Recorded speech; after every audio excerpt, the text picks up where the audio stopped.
Coming up on Network Africa, half of 400 dead bodies from the Freetown mudslide have been buried.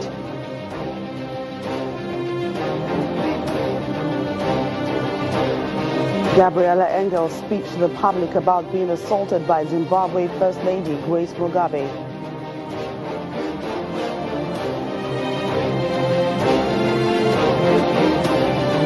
Spanish Coast Guard rescues 600 migrants crossing from Morocco.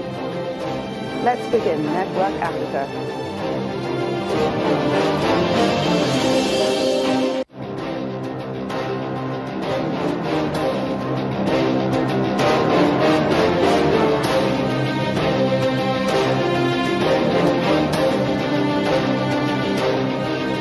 Hello everyone, I'm Joke Rogers. Welcome to the program. Sierra Leone is still coming to terms with the deaths from the mudslide on Monday.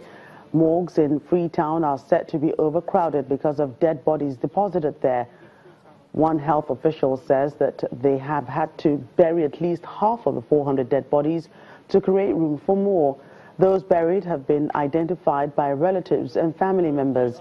Rescuers are still searching for 600 people said to be under the muddy debris.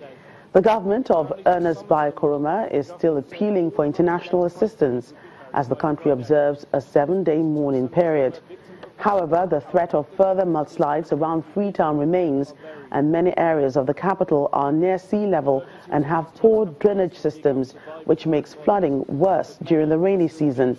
Freetown is also plagued by unregulated construction of large residential houses in hilltop areas. Deforestation for firewood and charcoal is another leading contributor to flooding and mudslides. The International Criminal Court has ruled that former Islamist rebel Ahmad al-Faqi al-Mahdi paid 2.7 million euros for damaging holy sites in Timbuktu, Mali. Judge Raoul Pangalagan told the court in The Hague that action such as the attacks on the shrines destroyed part of humanity's shared memory. The three-story panel of judges also said that a smaller number of individual reparations would be determined later for people whose livelihoods depended exclusively on the destroyed sites and for direct descendants of the saints buried in the damaged tombs. The destruction of international cultural heritage thus carries a message of terror and helplessness. It destroys part of humanity's shared memory and collective consciousness and renders humanity unable to transmit its values and knowledge to future generations. The Chamber first orders individual, collective, and symbolic reparations for the community of Timbuktu as specified in the relevant paragraphs of the written order. Second, acknowledges that the destruction of the protected buildings has caused suffering to the people throughout Mali and the international community. Third, assesses Mr. al-Mahdi's liability for these reparations at 2.7 million euros.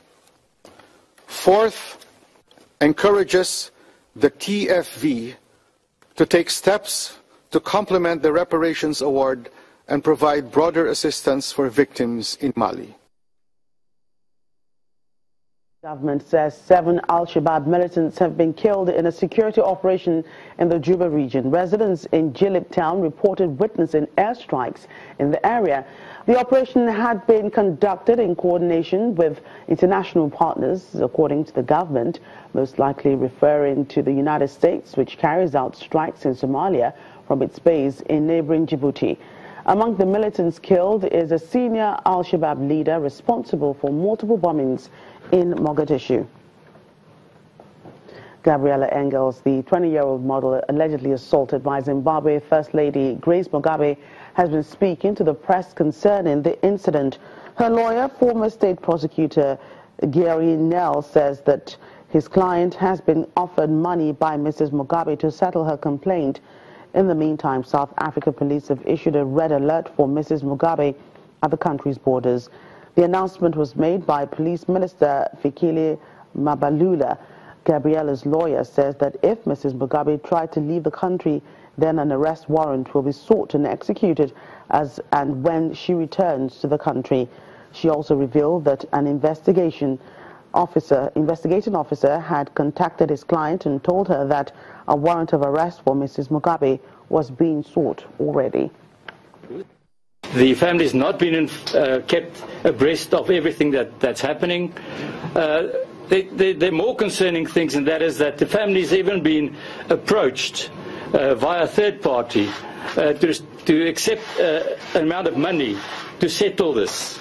So, and the family's not interested in doing that, and we will definitely assist. From what we're doing, when we launched the Office for Private Prosecution, we made it clear that everybody should be, and everybody is, equal before the law, and that there should be no selective prosecutions, and that's what we're about.